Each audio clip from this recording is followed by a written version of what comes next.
Hello, everybody. Good evening. And here's a very, very hearty welcome to all of you.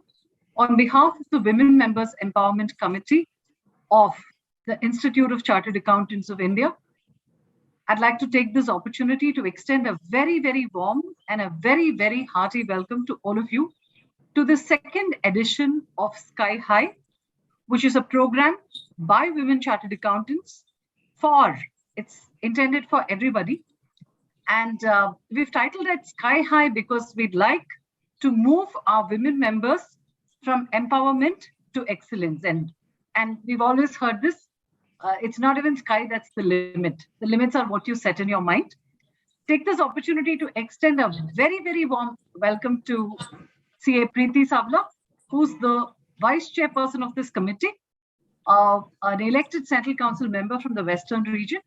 In fact, this whole program was conceptualized, and this very, very beautiful title, Sky High, was actually done by Preeti, and all of us in the committee just loved it. So here's a very hearty welcome to Preeti Savla as well. Also welcome CA Shreya Jain and Riti Shah, the two young chartered accountants who are here to introduce the speakers and set the context.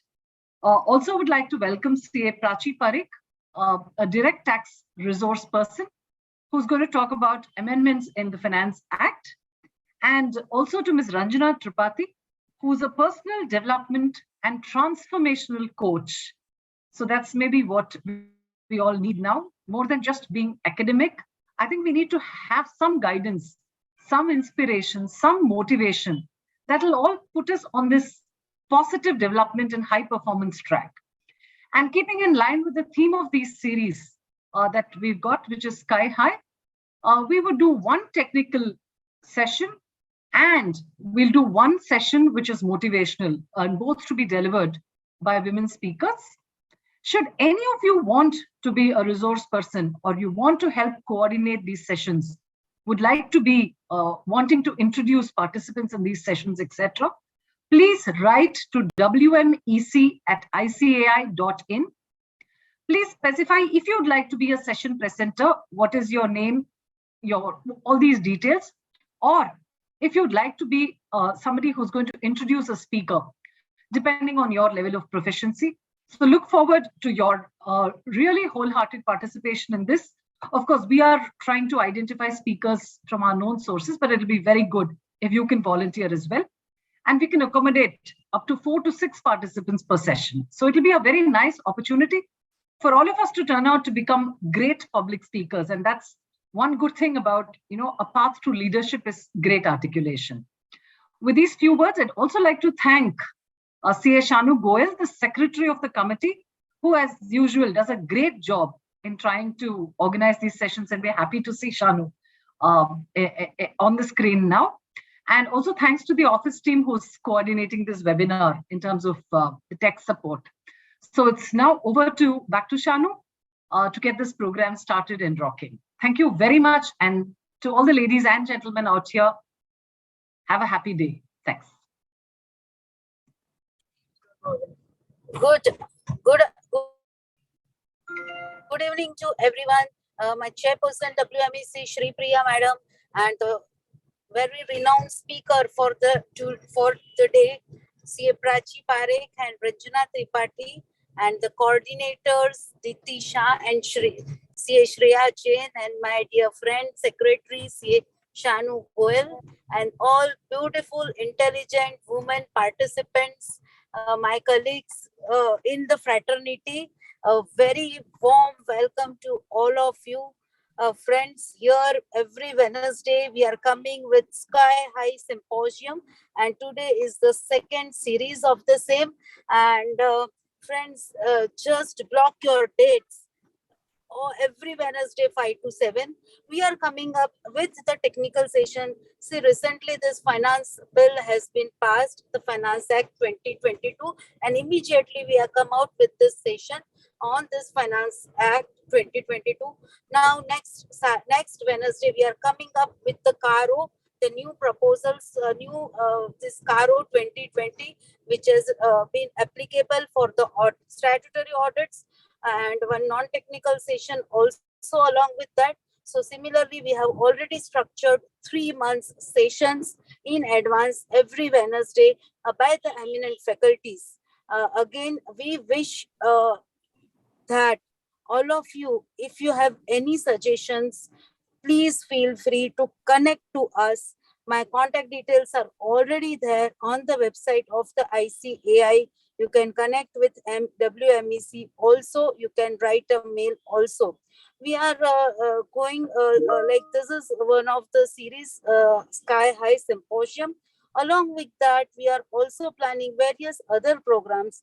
We are coming up with faculty development program. So if you feel and want to be a faculty, please connect and join this faculty development program. The information will be coming soon on the website of the ICAI WMEC. We are also planning quarterly newsletters. We are also planning several branch programs, several regional programs. So you can join the branch program, you can join the regional program, either as a faculty, as a participant, as a coordinator. We want that it is our endeavor to serve the best to the members of our institute. And specifically, this committee is designed for empowering to the women chartered accountants. However, we feel that we all are empowered, and hence we are going towards the excellence by organizing this kind of series.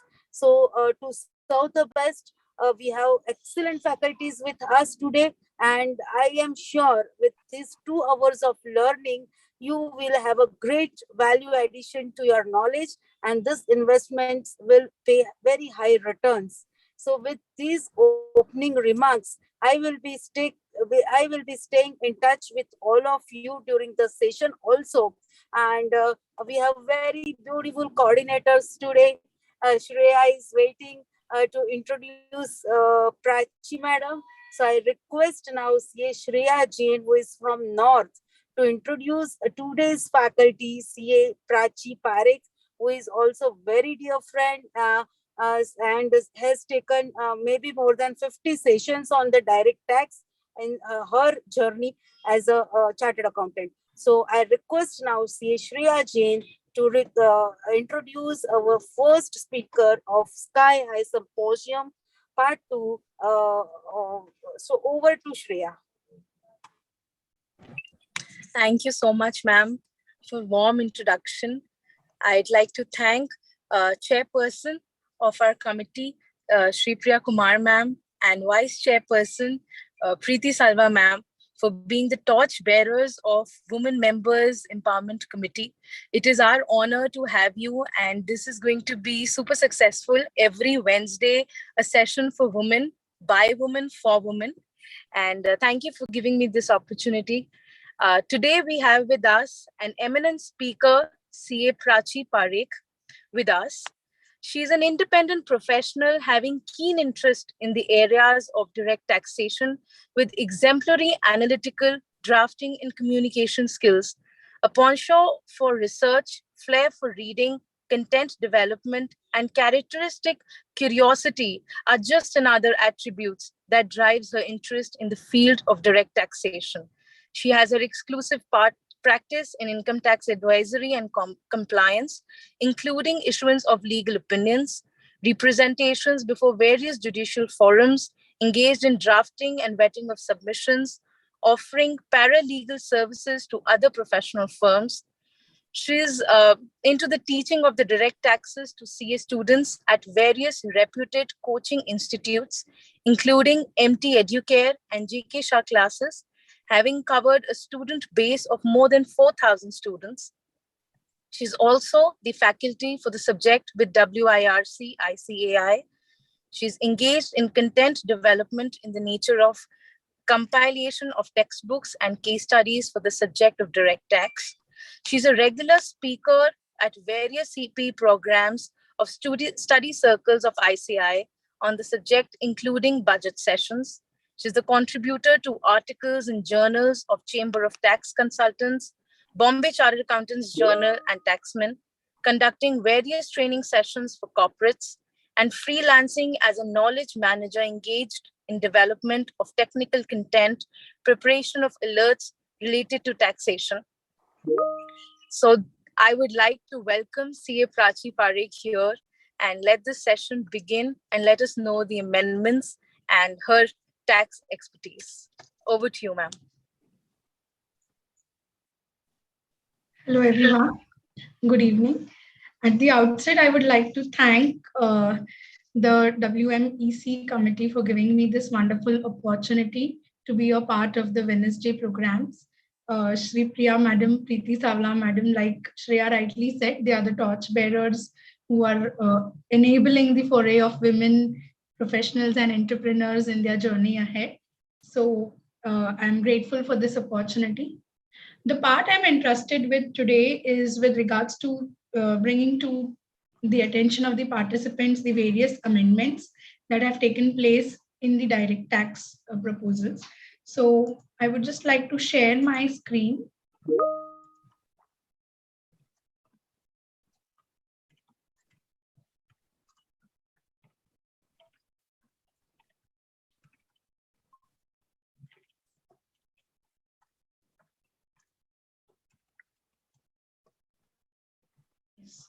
So as we all know, the finance bill, which was presented on the 1st of February, was recently passed by the Lok Sabha and received the presidential assent somewhere in March. And so now we have the Finance Act 2022.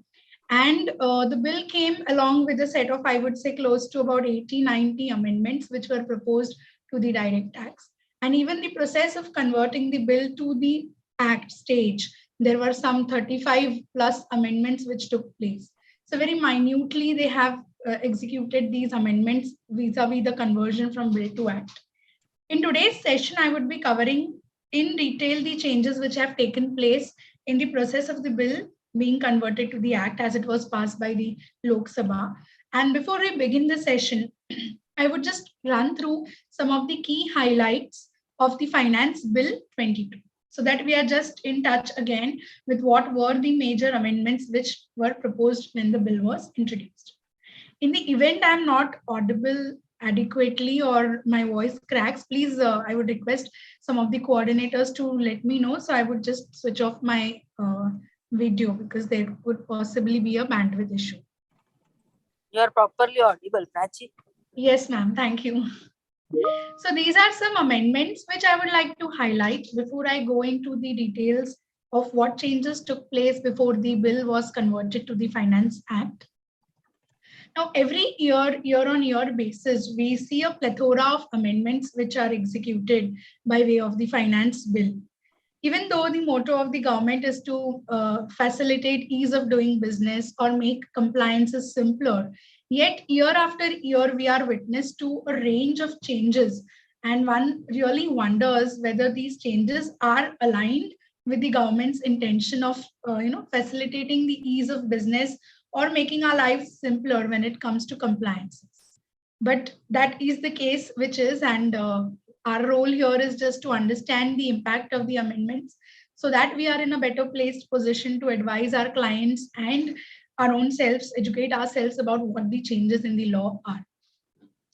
So this year, the game changer, I would say, I'm talking from the perspective of non-corporate amendments presently. So section 68, which is related to unexplained crash credits, saw a really massive amendment in the form of a proviso being introduced. Just to give a background, we already had a similar amendment in 2012, wherein they had said that if there is any company which is receiving some money by way of share application or share premium, the assessee was required to establish the source of the investor. So one had to essentially establish what was the source of funds through which the investor ended up investing in the assessee company. Now they have extended this particular requirement of establishing the source of the source, even in case of a normal loan or borrowing transaction. So tomorrow, suppose there was some cash credit which was found in your books, or there was some loan which you have availed from a particular financer or from banks, maybe that's still a debatable question. As an assessee, you would be required to establish the source of the amount through which the lender probably gave you the loan. So that is one amendment which has now come into effect in section 68. There is a lot of controversy, a lot of debate surrounding it, because it has opened up a set of issues, which wouldn't be the intention of the government to bring along when this amendment took place, but nonetheless. So just to give you an example, the way the amendment is worded, it doesn't restrict itself to non-institutional lenders. Tomorrow, if I were to subscribe to a debenture issue, the company would be required to establish that as an investor, how did I end up having the funds which I utilized in investing in the company's debenture issue. Or if I were to take a loan from bank, possibly the bank would be required to establish that as to how the sources of funds came along in its process. As funny and far-stretched as it sounds to all of you, this appears to be the situation presently, though we would certainly expect some clarity on this aspect, but this is how the amendment presently has taken shape. So this was about section 68. Another important amendment which came along was with regards to the benefit of adjustment of losses and unabsorbed depreciation when it came to undisclosed income. So often we see that during the course of any search, there is some income which is offered, or there is some income which is subsequently discovered, which the assessee has so long not offered to tax. So earlier there was no specific restriction which was denying the assessee any benefit in respect of losses or unabsorbed depreciation which was related to the business of the assessee. So what used to typically happen is assessee used to offer that income as business income, and he used to take adjustment of all the brought forward losses or unabsorbed depreciation against this. Now what happens is, with the onset of this amendment, possibly there will be a restriction in the manner you adjust your brought forward losses or unabsorbed depreciation towards any undisclosed income which comes along during the course of any proceeding against the assessee. The third change which I would just like to recap is with regards to section 14A. Now, I'm sure most of us are aware about the litigation and the confusion surrounding section 14A related disallowance. So this section was introduced, I think, somewhere in 2008. And till date, there are various controversies which keep emerging as far as the section is concerned. And we have a range of rulings which say that there would not be any disallowance if there is no expenditure incurred actually, or if there is no income which is earned, which is in the nature of exempt income. So despite all these various rulings which had settled the position as far as 14A disallowance was concerned, this year came an amendment which clarified that even if the assessee has not incurred any expenses per se to the exempt income, there will be a disallowance of expenses even when there is no exempt income which is earned, not expenses. So possibly, even though there is no exempt income which is earned during the year, but there are certain expenses which the assessee incurred. For example, there could be dividend, there could be interest from a partnership firm, and though there has not been any income which has accrued to the assessee, given the fact that there are expenses, there would still be a section 14A disallowance. We had several rulings in this context which had said that the assessee would not suffer a disallowance when there is no exempt income which is actually earned during the PY. So this amendment now settles that part. And the last amendment in this slide which I would like to highlight is naturally with regards to faceless assessment. I'm sure all of us are tuned into the developments taking place on the front of faceless procedures, which the government is so keen and prompt in issuing. So now we have the faceless assessment regime, we have the faceless appeal. The procedure for faceless ITAT was also introduced last year, but it has been slowed down because of the litigation that the proposal itself is facing. So I'm sure we all were aware about section 144B. If not, I would just give a brief 1-2 liner explaining what it was. Now this section basically gives out the procedure, the manner in which a faceless assessment is to be conducted or to be carried out. So there are steps and checks which are in place as to what has to be the revenue's role in conducting a faceless assessment, and what has to be the issuance of show cause notice, the opportunity of being heard, the requirement to adhere to a request of a personal hearing through VC. All this procedure is set in section 144B. Now, subsection 9 of this section said that in case any of the procedure which is outlined in this section is not complied with, the entire assessment will be held to be non-est. Non-est in the terms, we can say it is void, or it is not a good assessment, it is bad in law. So there were several writ petitions which were filed during the entire course of last year, wherein it was the assessee's case that he was not given a chance for personal hearing, or he was not issued a draft assessment order in accordance with the procedure. And all these writs which were filed eventually led to only one outcome.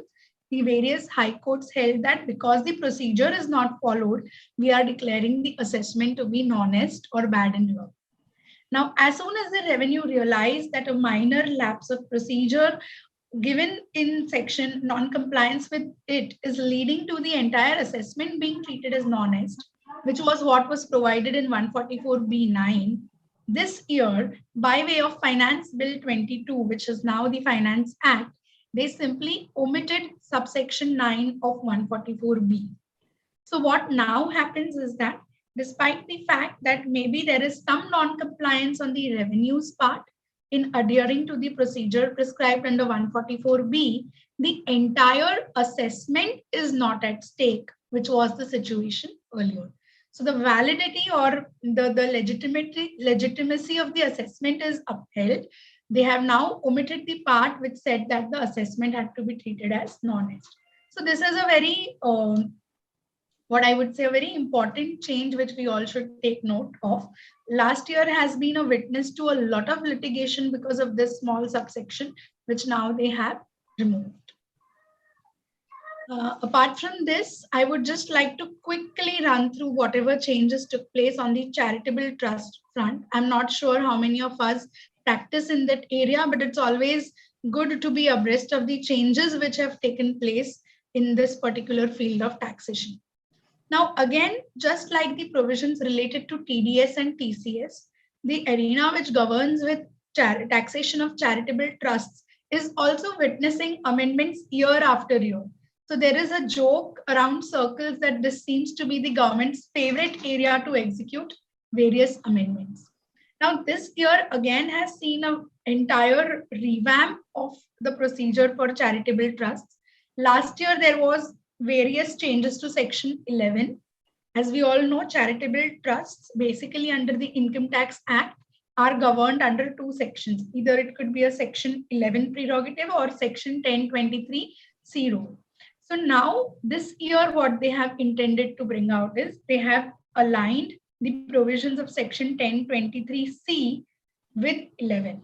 So earlier there was a disparity among the applicable provisions when a trust was registered under section 11 or it was registered under section 1023C, which now they have sought to remove by aligning the procedure under both the sections.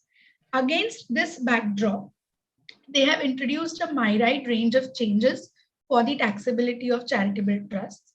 So some changes are for the first time. So those are the ones which I'm going to bring to the attention of the participants. Other changes we can skip. So first part is they have now prescribed the books of account and other documents which a trust is required to maintain. So earlier also naturally trusts were maintaining books of account. Otherwise there was no way to actually arrive at their taxability. But this is the first time that they are going to prescribe the books of account which are required to be maintained by trust as a statutory mandate. Second thing is, one always used to have this debatable issue under charitable trust that when I am covered by a specific regime for taxability of trusts, the normal provisions of computation of income be applicable to. So this has been a tussle ever since the trust provisions were enacted.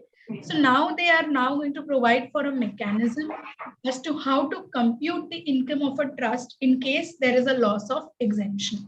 And on this line, they have already brought out a section which says that any instance wherein the trust is losing exemption for a particular income, that income is now to be taxed at a rate of 30%. So that would possibly settle down the issues around taxability of income of a trust when it loses out on its exemption. Apart from this, as regards to the provisions for application of trust, so that is basically how the trust ends up getting the exemption basis its utilization of the donations which it receives. So now the Act has clarified that this application will be measured on a cash basis. So when a trust is claiming that it has applied 85% or more of its donations for its designated charitable purpose, a trust would have to spend the amount as against earlier when you could just consider it as applied on accrual basis. So these are some highlighting changes which have taken place as far as the taxation of trusts is concerned. Now I would move on to the topic specific which we have to look at for the session today, which is the amendments which have taken place in the Finance Act as passed by the Lok Sabha and assented vis-a-vis the bill. The first and foremost, I'm sure most of us would be excited or curious to know what are the changes as regards taxation of cryptocurrency. So this has been a debatable issue, the whether there is a legal sanction to cryptocurrency or no, that still remains an open issue because as of now, the government has not really legalized cryptocurrency in the Indian domain, though the promise has been made that RBI would soon be coming out with a digital currency of its own, and that is expected to happen sometime up to 2023. But presently, we still do not have any updates or any insights into the legal aspects of cryptocurrency. But before even they could do this, they have their provisions for taxability of income derived from cryptocurrency in place. So let us have a look at what were the changes or what were the new things which were introduced with regards to taxability of cryptocurrency. So there are various types of cryptocurrencies in the market. I'm not very conversant with the names, but Bitcoin, Ether, etc. are some of the names which we keep reading about. Now the bill has classified or has brought out a new term to address this cryptocurrency, which is called as a virtual digital asset. And what the provisions now propose is that any income which is derived from the transfer of this virtual digital asset would be taxed at a flat rate of 30%. So this was what was introduced. There was certain unclarity as far as the set-off of losses and allowability of expenditure from this income on transfer of VDA part that was prevailing. So now as the bill has been passed and the act has been now enacted, the act clarifies that there is a restriction on the allowability of set-off of any losses against income which is arising from the transfer of VDA. So we were clear that any other income would certainly not be allowed to be adjusted against this transfer income from VDA. There was certain confusion as to what would be the situation if there was loss from transfer of VDA itself. For example, I'm dealing in two types of cryptocurrencies. On transfer of type 1, there is a profit. On transfer of type 2, there is a loss. So there was a question as to how would the income computation part be taken care of, whether the loss from type 2 would be adjusted against type 1 or vice versa. So to my mind, the clarification that has come now restricts even that. So even though there is a loss in dealing in one type of VDA, in my view, that is now not going to be eligible for set-off against income from dealing in another type of VDA. So that is one important thing which has come up. This has certainly got mixed reactions. Investors are not very happy about this clarity, but then as of now, this is the way it is. So if there is any loss which is arising either from any other business activity or from transfer of any VDA that is not going to be adjusted against income from transfer of a virtual digital asset. So this is one set of change. Secondly, what they have done is they have the cost of acquisition of the virtual digital asset was the only expenditure which was allowed as a deduction in computing the income. So जो भी मैंने spend किया है in acquiring the cryptocurrency, that was what was allowed to me as a deduction when I'm computing the income. Now there could be circumstances wherein there is no cost. The cost is nil or the cost is indeterminate. So ऐसे circumstances में what would have happened is people would have raised a question or they would have come up with some interpretation of law funda and they would have said कि भाई इसमें तो cost of acquisition जो है वो ascertainable ही नहीं है या nil है, तो इस केस में हमारा capital gain compute नहीं हो सकता. So we have legal basis in this in the form of a very famous ruling in the case of BC Srinivasa Shetty, which holds that when the machinery provision fails, the charging provision does not apply. So जब मेरे पास cost of acquisition ढूंढने का तरीका नहीं है, तो मैं capital gains tax pay नहीं करूंगा इसमें. To ensure that nobody comes out with this creative argument in future, they have now used two small words, if any, against the word cost of acquisition, and the effect is that even if there is no cost of acquisition or the cost of acquisition in a particular case is not determinate, the assessee would still have to pay tax on the income which he is earning from transfer of this virtual digital asset. So this is the second change which they brought about in this particular scheme of taxation of VDA. So these are the two things. The last aspect here is the entire scheme of tax for VDA is introduced as a new chapter. It is not a part of any heads of income. So there could be issues later on wherein people would say that for me VDA is a capital asset or for me it is a part of my business stock or asset. So to eradicate all this confusion कि ये किस head of income को belong करना है, they now merely introduced a subsection in 115BBH saying that the definition of transfer as we have in 247 will apply whether or not the VDA in question is a capital asset. So irrespective of the fact that आपके लिए VDA या ये cryptocurrency business asset है या आपका other sources वाला income है या आपके लिए ये capital asset है, irrespective of that, transfer के definition में वो cover हो जाता है. So 115BPH, which is tax at a rate of 30%, इस case में applicable हो जाएगा. So they have, in a very layman's term, I would say, they have ensured that this provision is foolproof to the maximum possible extent. कोई भी loophole उन्होंने अपने side से नहीं छोड़ा है as regards the taxability, as regards allowability of expenditure, restriction on set-off of losses, and categorization of income into various heads. So this is how they have ensured that the taxability of VDA happens or takes place in the context of the Indian Income Tax Act. So these were amendments which were related to virtual digital asset and its taxability, some changes over the bill as passed in the Finance Act. I have already covered this first part over here with regards to cost of acquisition. A corollary of these amendments is with regards to withholding tax or TDS implication next of VDA. Now, just as they introduced a new scheme of taxation for VDA, they also brought out a new section 194S, wherein they said that whoever is required to pay consideration to the transferor for this VDA transfer is under an obligation to deduct tax at source. Correct? So that is 194S. So if I'm purchasing VDA from someone, I am paying the consideration to that person. I would be first under an obligation to ensure that TDS on that part of consideration is made.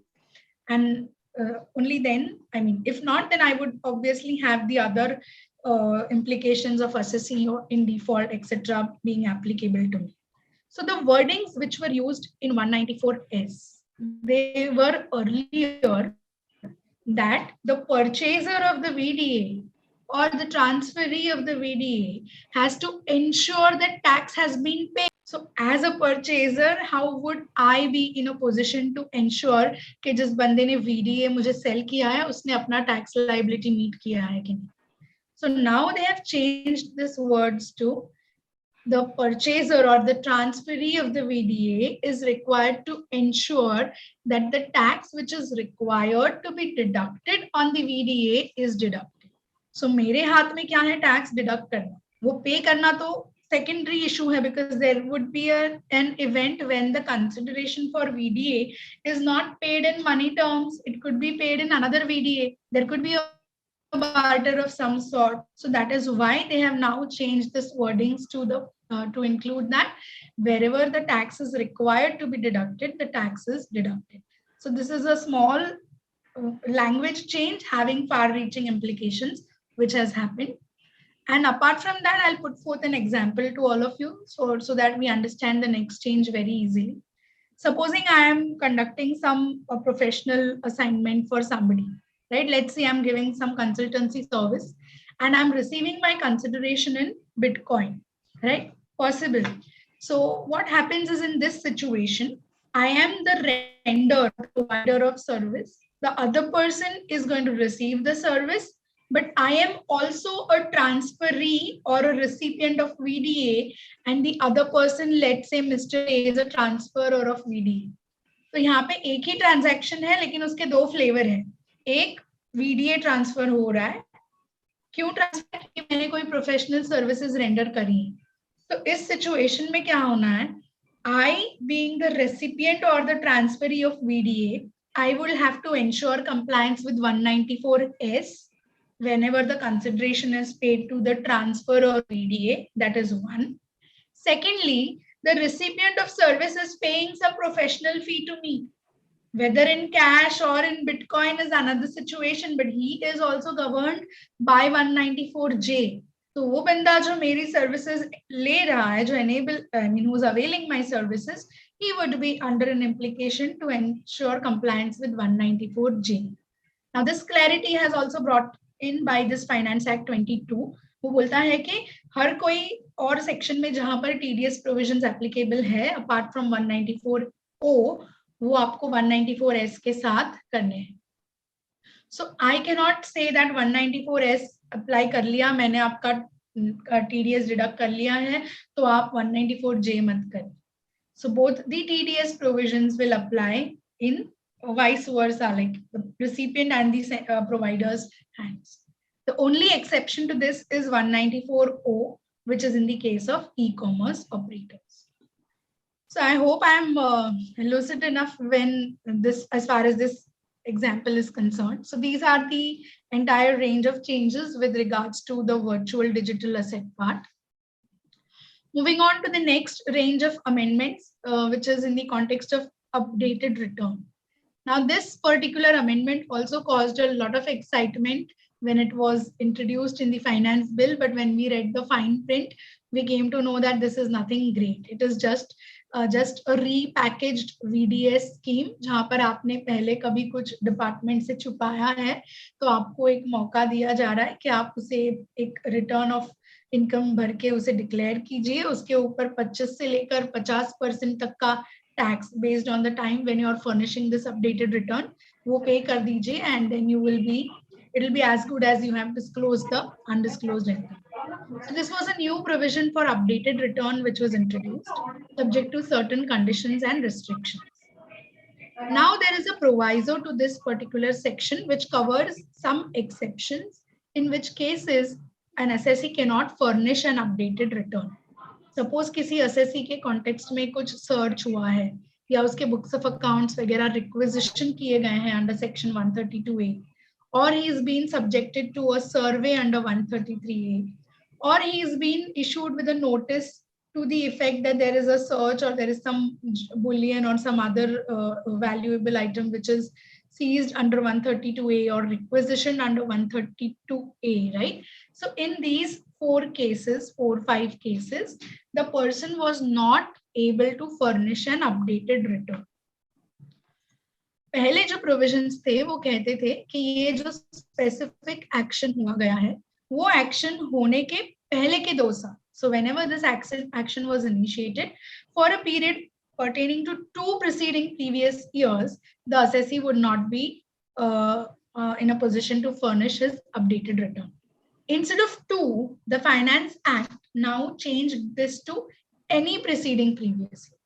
So any person who has been subjected to a search or a requisition or has been issued a notice with regards to the search or requisition will now not be able to furnish his updated return for a period which is extending to any previous year preceding the year of search or requisition, जो पहले था 2 years, right?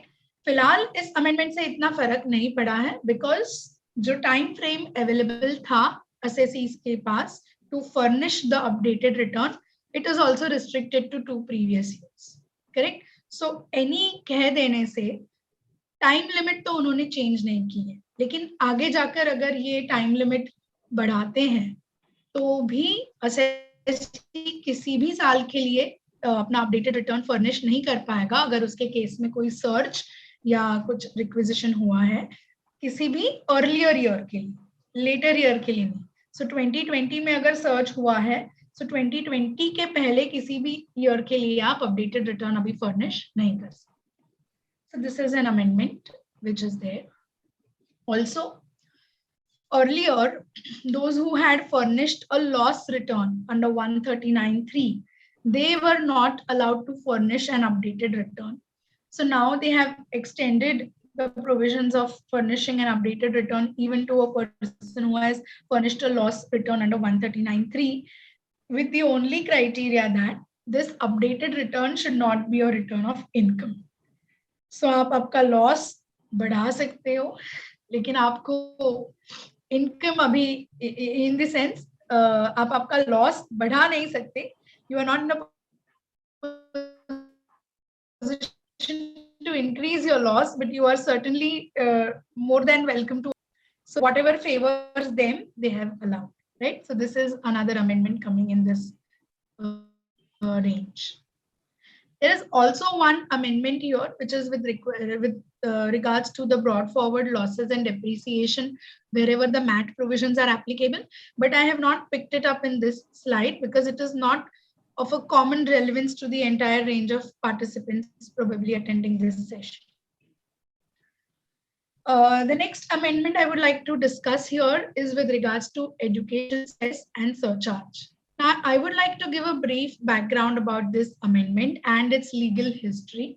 So somewhere in assessment year 5-6, they introduced 48(2) to include that any kind of surcharge or cess which is paid would not be allowed as a deduction in computing the business income.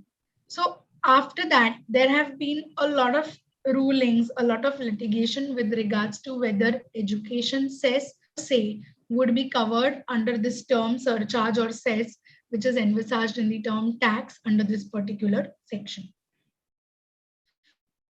We had contrary high court rulings, some allowing the deduction, some restricting the deduction.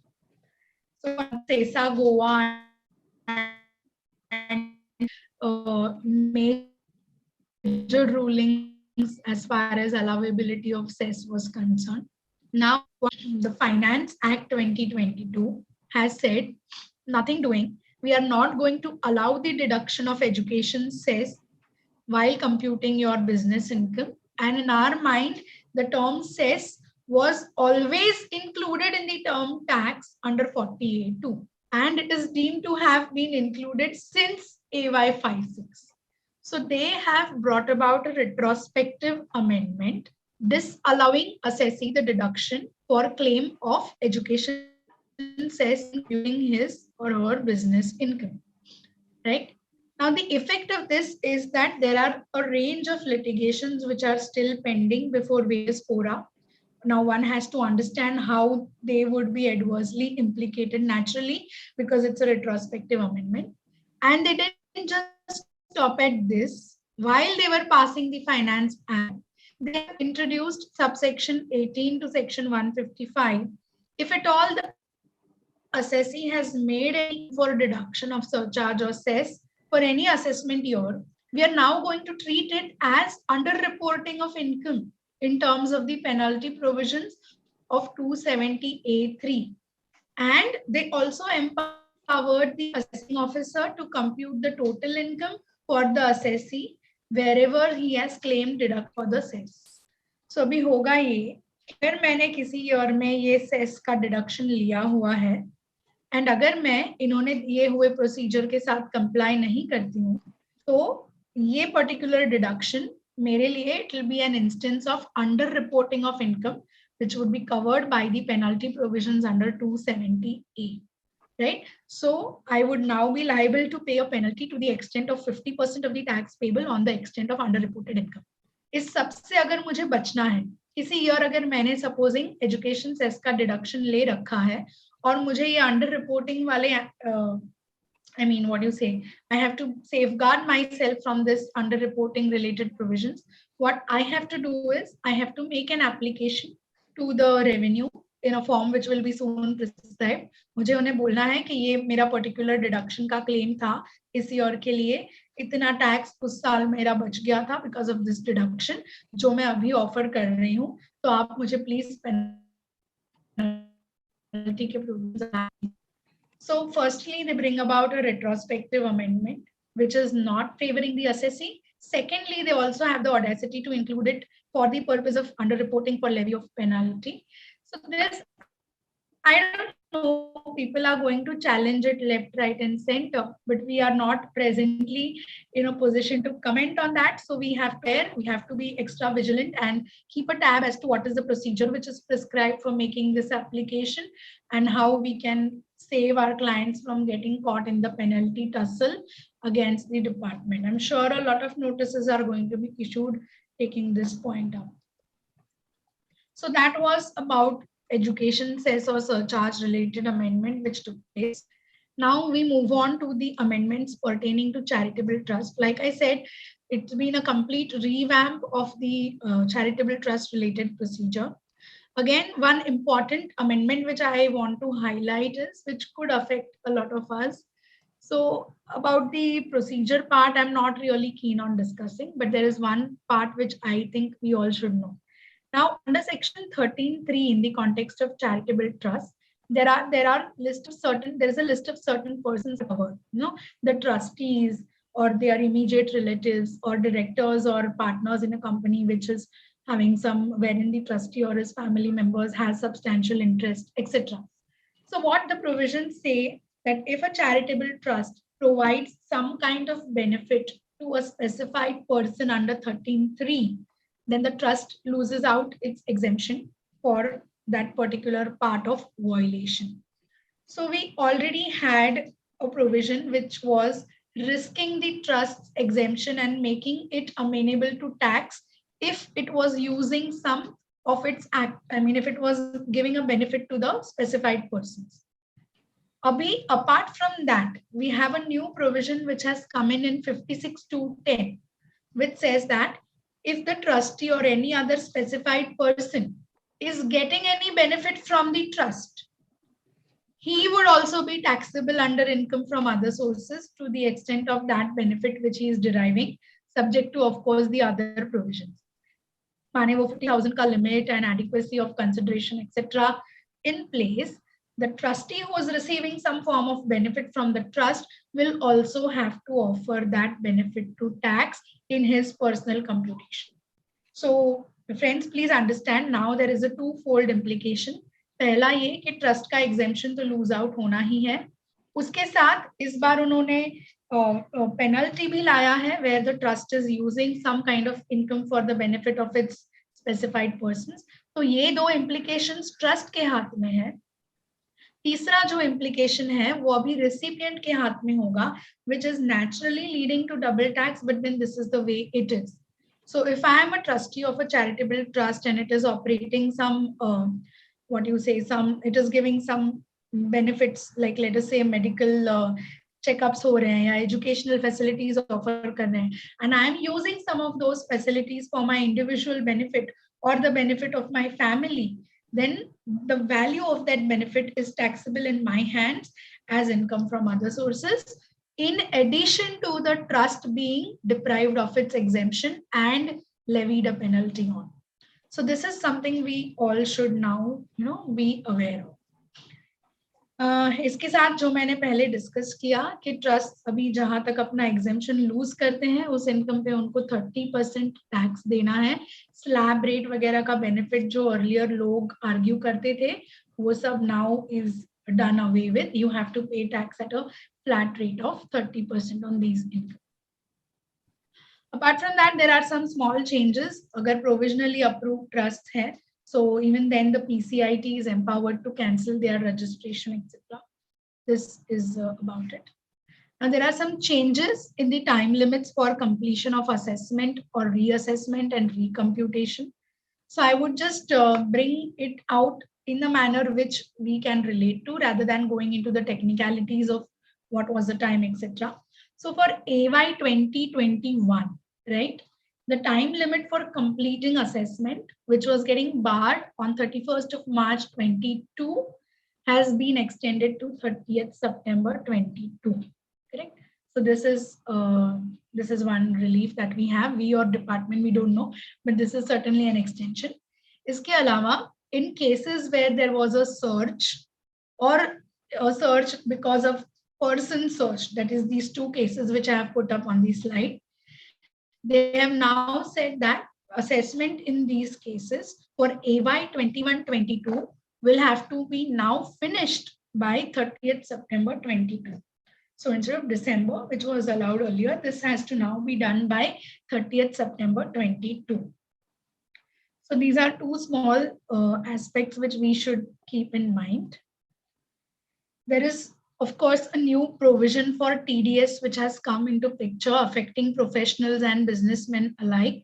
So if we are receiving any fees which are received in kind, we are now required or we are now subjected to TDS provisions so far as the fees received in kind is concerned. So anybody who is paying us a part of our professional fee in kind will now be under an obligation to ensure that tax on that particular amount has been deducted.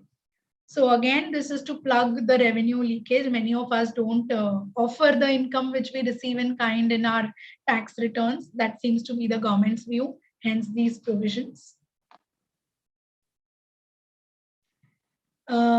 Another small change, and I think the last one as far as the amendments are concerned here, is change in the definition of books of account. So we have a definition for books of account in section 2. And now they have widened its scope to include any books of accounts which are kept in electronic form or in digital form or stored in software which is installed in a computer or a cloud or a website. So, with the era of digitalization coming up in a big way, this change was long due. So now they have widened the scope of definition for books of account. So this change wasn't there in the bill originally. It has now been made in the act. So these were some striking changes, I would say, for as far as the Finance Act 22 direct tax proposals were concerned. And in a short span, I have tried to bring to the notice of the participants all the important changes which could play a role either in our own practice management or for the benefit of our clientele. Now, this is about the topic per se, which I had to cover. Apart from that, there is some small, I would say a small thing which I would like to share rather. So I believe most of the participants, though I can't see how many they are, I'm sure most of us are women professionals or entrepreneurs, chartered accountants who are, working somewhere or practicing on our own.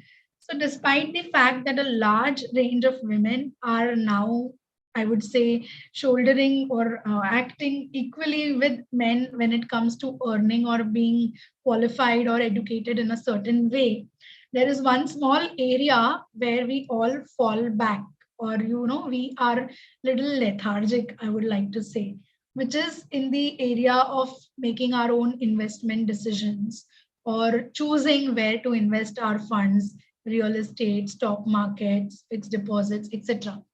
And I would totally empathize with our circumstances because I don't do it for my own self. But when I was asked to just highlight these aspects, it got me thinking as well that it's about time we should be taking our own decisions when it comes to investments or when it comes to options for investments.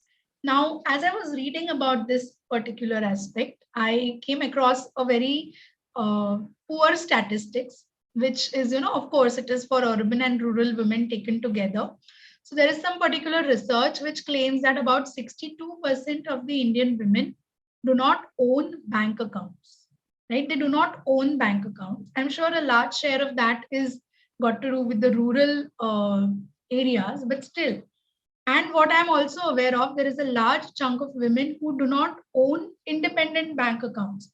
So we do have our own bank account, but that's jointly, wherein our husbands or our father or somebody else in the family is taking the various decisions. So there is a greater appetite for us to be literate financially, because ultimately spending so many years of our life in educating ourselves, becoming chartered accountant, CFA, CS, whatever way we are qualified, we should be actually looking forward to applying that gyan in our own savings, in our own investment decisions. So I think it is really important that we ensure that we are optimizing on this front as well. So I think we can start by taking small steps as to finding out how much money is investable from the earnings we make, compare various options. It could be mutual funds, equities, or a simple fixed deposit if we are averse to risk, real estates, REITs. There are so many options these days. We can do an analysis and set short-term goals as to what are the returns we can expect out of it. We can put in our own money goals. We can try and optimize savings, and we should certainly prioritize our financial independence. May not be the situation that all of us are compelled to earn money, but I think we can certainly put in a better thought as to how we utilize our hard-earned money, right? Secondly, in situations, God forbid, when there is an emergency or there is a sudden need that you have to stand up and be on your own, independent on your own feet, these kind of being well versed with these situations would help us in situations of those kinds as well. And last but certainly not the least, being independent as far as our own financial decisions and investment decisions are concerned will also make us better advisors to our clients. It would also help us develop and manage our entrepreneurial skills. I'm sure women are more blessed on this front because we naturally are, we somehow are, we are wired to multitask. And so if we put these skills to a better use, I think it would be working in our interest as well as for the interest of the society. So this is from my side for now. If there are any questions, maybe the coordinators could forward them to me or let me know how to go about it.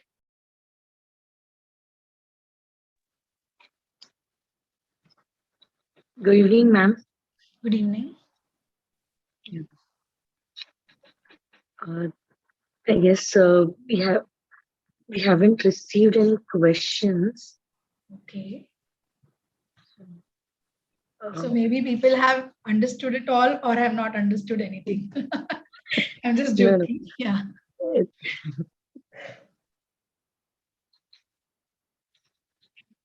Yeah. It gives me immense pleasure, and thank you, Team Well, for giving me the opportunity to present the vote of thanks to Prachi ma'am. I guess everyone would agree that Prachi ma'am, you have covered all the amendments in a very crisp manner. You have touched all the areas which are in which will help us in a day-to-day practice, and especially on the cryptocurrency. Cryptocurrency itself is like we aren't aware what exactly is the future, like how it's going to go about. So even right now we are struggling with it. What exactly is to be done with the cryptocurrency? How like what, even if people are coming for the advice with us, we are still not in a crisp position where we can give a proper advice, like what is to be done, how is to be done. So we would just this is, you have covered it, and right now I think at least taxation part we can advise now. Thank you, ma'am. Thank you, Diti. It's my pleasure to be a part of this initiative. Thank you once again.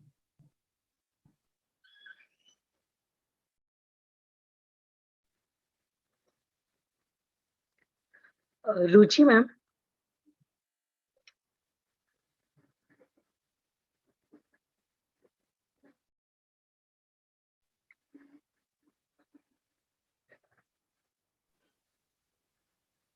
Ruchi, ma'am. Hanji. Yes, Diti ma'am. Yeah. We can now start with the second session. Yeah. Yes, 100%. Ranjana ma'am is there. Ranjana ma'am, you please switch on your video. Diti ma'am, Shreya ma'am is not there, so I have forwarded her resume. So you please go ahead with her resume, the like introduction of ma'am. Sure. Yeah. Good evening, everyone. First of all, I'd like to thank Chairperson Shipriya Kumar ma'am, Vice Person CA Preeti Savla ma'am, to give me an opportunity to be part of seminar, to be part of the Sky High Symposium series. I would like to introduce life coach Ranjana Tripathi ma'am.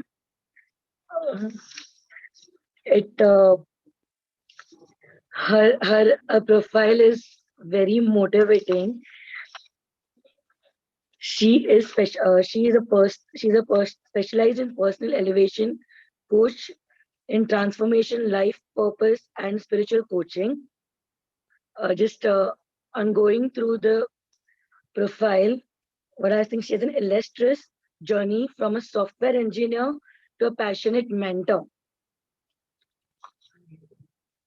She's truly motivational to many of us here.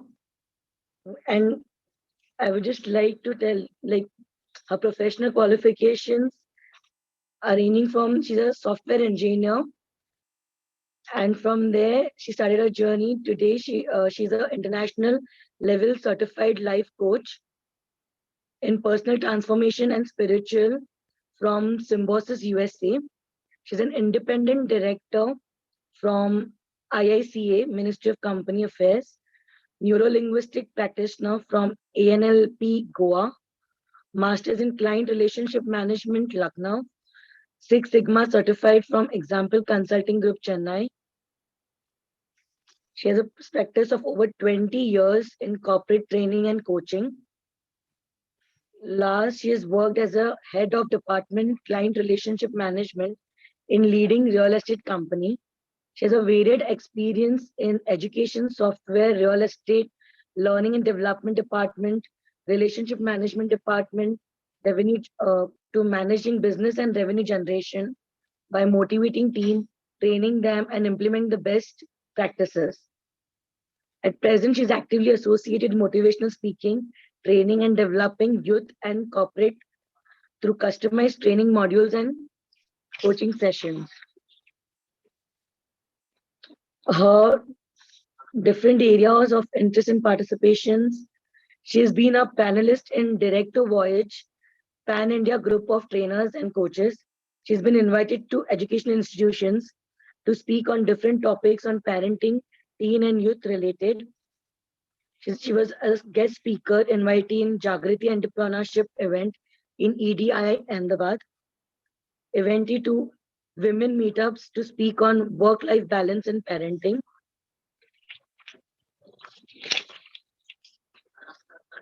She has also contributed as a writer, as contributed in anthologies by different publishers like Memories and Mirages, Wait Till I Tell You, Blessed Inspire. She's an author to Life Unplugged, Connect to Divinity. Ma'am, your profile is really motivational, and I guess I think we can go for a precise thing. It's absolutely fine. No. It's like, really motivational. When I was going through it carries a huge area, like just in software and like from studies it's to a mentoring. valid thing. Right. Thank you so much. Thank you so much. Thank you. So am I good enough to start the presentation as of now, or I need to wait for some time? No, ma'am, you can start. Okay, thank you. Thank you so much. So good evening, everyone. So I presume that all women participants are there, but in case not, then it's a general greetings for everybody. And I'm so happy to be a part of this symposium because the name itself carries such a weight. It is sky high. In fact, it is weightless because as we move high, we are actually featherless, the kind of feather weight we have. So empowerment to excellence. This is a tag which is really interesting. And since we want to excel everywhere, the first thing which need to cater here is why not to exit from certain things which is not serving us. So here we are with the topic stress management. Why? Because stress is something which we would never want in our life. And now, unfortunately, it is not limited to the high professionals. It is also going down the line with the kids as well for the teenagers. So this is very important topic, and I'm really happy to come here to discuss about this. And you would not find this presentation at all very stereotyped because the kind of pointers which I have gathered for you all, it is something which is related to women's stress. So we would be talking about that. Just a sec, I would like to share my screen as well. Let me see if I'm able to do that. So because I've just created few slides for you people. Yeah. So I'm also visible and audible, and I hope this slide is also visible. Is it? Yes, ma'am. Okay, great. So we are going to cover today managing stress. Now, if you see this slide, I have written a very important part of our personality, which is habits. So what are the habits which basically take us towards the stress level? Now, if we could identify those habits, definitely it is going to work for us, and that will release the stress hormones which is generated. So now in these 3 or 4 slides, we are going to cover almost 90%, 80% stress releasing things also, and the stress creators also. So let's just see how we can understand why and what are the ways through which the stress comes. So the very first slide speaks about something which is reversed of stress. Now, if the coordinator can help me, I would like at least 2 to 3 answers from the participants. If anybody can actually give me a clue that what could be the reversed word of stressed. So I would be really happy if people are participating because that would make me think that they all are, excited to understand this session and nobody is lost, nobody has gone. So stressed, the opposite word, the reverse word of stress. If anybody can chat, send it in the chat box so that I can get the answer. 2 to 3 will be enough for me. Easy hack. Stressed, reverse word. It's so easy. We all are highly intellectual people here. So it's very easy. Any guess? If not, we can proceed. So Miss Diti, Dipti or Diti, I think your name is Diti, it's written. So, Yes, so any answer? Any answer? Yes, ma'am, desserts. Yeah, right. So I'm really happy. See, so it is actually an easy clue anyways. So the stressed reverse word is dessert. So why dessert? If I ask you people that any time in your life you had stress, mostly we have a go-to factor. What is that go-to factor? It could be dessert, any kind of dessert, like it could be an ice cream, it could be chocolates, it could be something जो आपको लगता है कि मैं अगर ये तुरंत खा लूं तो थोड़ा मेरा स्ट्रेस खत्म हो जाएगा, और ज्यादातर विमेन के साथ होता है चॉकलेट्स के लिए। अगर मैं इसके बायोलॉजिकल टेक्निकल टर्म्स में जाऊं तो होता क्या है, हमारे बॉडी में जब भी कभी मैग्नीशियम लो होता है, स्ट्रेस लेवल कभी कभी हाई हो जाता है उसके चक्कर में, और उसको सेटिस्फाई करने के लिए आइदर हम मैग्नीशियम ले लेते हैं और या हम कभी चॉकलेट्स लेते हैं। तो चॉकलेट्स हमें इजी हैक के वे से स्ट्रेस थोड़ा रिवर्स कर देता है। तो हमको बेसिकली क्या होता है, स्ट्रेस थोड़ा कम लगने लगता है तो हम सोचते हैं या we know the hack, we know how to overcome the stress. But frankly speaking, हम लोग जितना इजी हैक में जाते हैं उतना ही हम एक्चुअली उस पर काम नहीं कर रहे हैं। तो लेट्स सी, हम एक्चुअली में स्ट्रेस के ऊपर थोड़ा वर्क करते हैं। हम अगर कोई चीज हमें अपरूट करना है या हमें कोई चीज अप हील करनी है तो हमें क्या करना चाहिए? आपको अगर कोई भी चीज खत्म करनी है ना तो उसके जड़ पे जाना चाहिए। So that is what we say roots. आप रूट्स को जब अपरूट करते हो ना तो वो चीजें रिपीट नहीं होती, वो चीजें ग्रो नहीं होती हैं। So this is what we are going to learn here in this slide. Let's go to the roots. So the very first thing which I am going to ask each of you and you need to analyze, और आपको अपने अंदर ही answer करना है, मुझे बताने की जरूरत नहीं है. So the very first thing is, do you think that you want to control everything in your life? Do you want to control everything in your life? Do you have this habit of yours? आपको ये खुद से पूछना है, ठीक है? तो आपका इसका आंसर आपके पास होगा। अगर आप वो लोग हैं जिनको ज्यादातर लगता है कि हाँ मैं कंट्रोल कर सकते हैं हम लोग, चाहे वो ये कोई फैमिली प्रॉब्लम हो, चाहे प्रोफेशनल प्रॉब्लम हो, या कुछ भी चीजें, या किसी बच्चे को घर पे, या what ever responsibility you have, and आपको लगता है मैं ही कंट्रोल कर सकती हूँ या कर सकता हूँ, तो ये आपका पहला एक रूट कॉज है, ठीक है? Second is perfectionist. Can you just tell me I'm audible and I am visible, because one of my friend is saying that she can't see me. She's saying that I have not joined. You are audible and visible. Sorry? Ma'am, you're audible and visible. To all the participants, I believe? Yes, ma'am.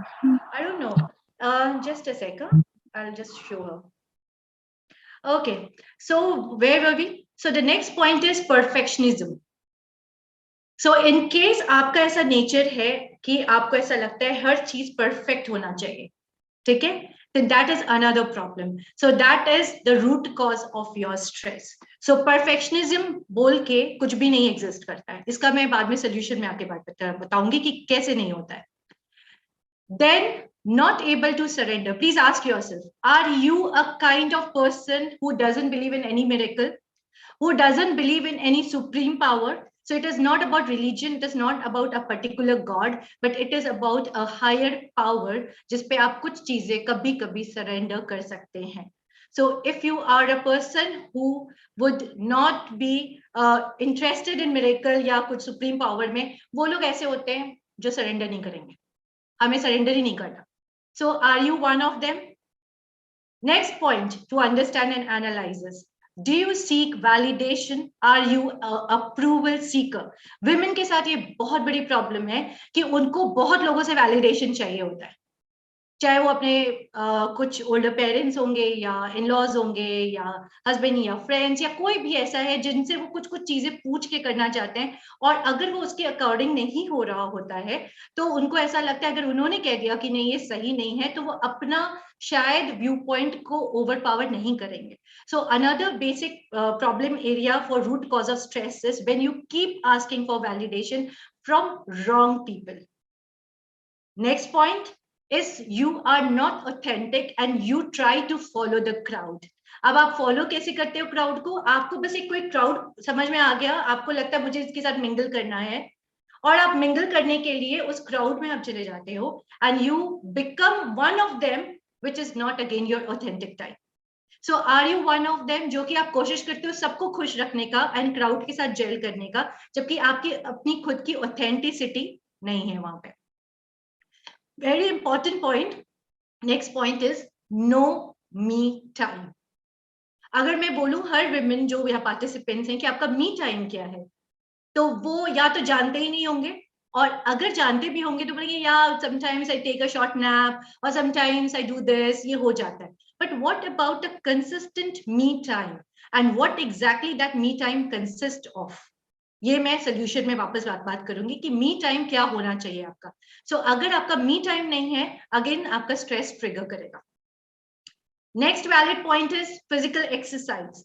So physical exercise बहुत लोग इसलिए नहीं करते क्योंकि lazy हैं, उनको मन नहीं करता. बट आप कभी ये सोचते हो कि एक हार्मोन जो रिलीज होता है आपके फिजिकल एक्सरसाइज से, चाहे वो कुछ भी हो, चाहे आपका वो योगा हो, चाहे वॉकिंग हो, चाहे रनिंग हो, चाहे डांसिंग हो, वो हार्मोन्स आपके हैप्पी हार्मोन्स होते हैं. सो जब उसका लेवल ऊपर होगा तो स्ट्रेस लेवल हमेशा नीचे जाएगा. लेकिन वो लेवल ऊपर करने के लिए आपको अपना कॉर्टिसोल नहीं बढ़ाना है, आपको एक हैप्पी जोन वाला एक्सरसाइज करना है. नॉट बिकॉज XYZ कर रहा है तो मैं उसकी तरह डंबल्स लेके बैठ जाती हूँ और फिर वो आपको स्ट्रेस दे दिया और आपको कॉर्टिसोल हाई हो गया, वैसे नहीं करना है. So what you need to do is you need to go for a physical exercise which is customized according to your need, and you can do it on regular basis. Now this is going to give you a happy hormones, which I don't know, still women try not to go for it. Then next part is meditation. Meditation की बात करते ही सब लोग बोलते हैं अरे मैं इतना ज्यादा ध्यान और सन्यासी नहीं हूँ. Please, it is not a sannyasi type thing. Meditation is when you want to release everything which is not serving you from your body, from your aura, and be silent in silence for some time. Start with 2 minutes, go till 5, 10, 15 minutes, not more than that. If you can sit for 25 minutes, 30 minutes, that is a separate case. But अगर आप नहीं कर सकते तो at least 2 minutes से तो आप start कीजिए. बिकॉज मेडिटेशन का जो बेनिफिट है ये सब जानते हैं कि ये आपको बहुत ज्यादा एक ऐसे लेवल पे ले आता है जहां पे आपके सारी बॉडी की जो इश्यूज है वो बैलेंस होने लगती है, because your thought process is not running so fast during that time. Next important and interesting point is have you lost your innocence. अब इनोसेंस का क्यों? आपको हंसने के पहले भी बहुत बार सोचना पड़े, या आप ये सोचो कि अब मेरे अंदर क्या curiosity. Yes, I am into job, I am doing lots of good work, I am professionally very high place and everything, but then I have to behave like a wise person always. Because अब शायद मैं mother हूँ, मैं daughter in law हूँ, मैं किसी की sister in law हूँ, या मेरा खुद का प्रोफेशन है, तो मुझे इनोसेंस ज्यादा नहीं रखना, because it might sound stupid, it might look stupid. But then this is also not a valid point. आप जितना इनोसेंट रहेंगे, जितना इनोसेंट इन द सेंस बच्चों जैसी कुछ चीजें, हरकतें अपनी लाइफस्टाइल में जरूर 1 या 2 चीजें ऐसा करिए जो दिल से आप करना चाहते हैं. Have you ever tried to swing? आप झूले में बैठे हो कभी?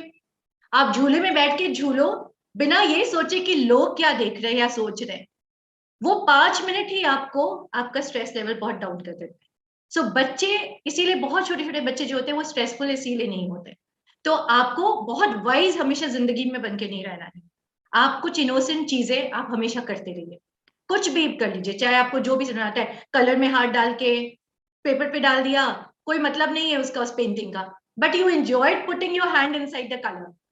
बहुत है, बहुत चीजें, मतलब बहुत चीजों के बराबर है वो हैप्पीनेस.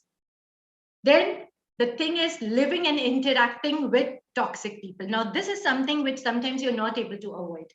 कभी कभी हमारे फैमिली में या हमारे आसपास ही लोग ऐसे होते हैं जो टॉक्सिक होते हैं, जो हमें सिर्फ जब मिलते हैं पुल डाउन करते हैं या टेंशन देते हैं, और हम उनको अवॉइड इसलिए नहीं कर पाते because they are a part of the family member. Now this is a trick you need to learn कि आप इनके साथ कैसे आप डील करते हो, कितना टाइम देते हो, कितना इन लोगों के साथ आप वक्त गुजार कर अपने ऊपर इम्पैक्ट होने देते हो. Now this is your call. You need to understand how to deal with such people. You have to learn it and you have to be diplomat and you have to take good care of yourself while dealing with these people.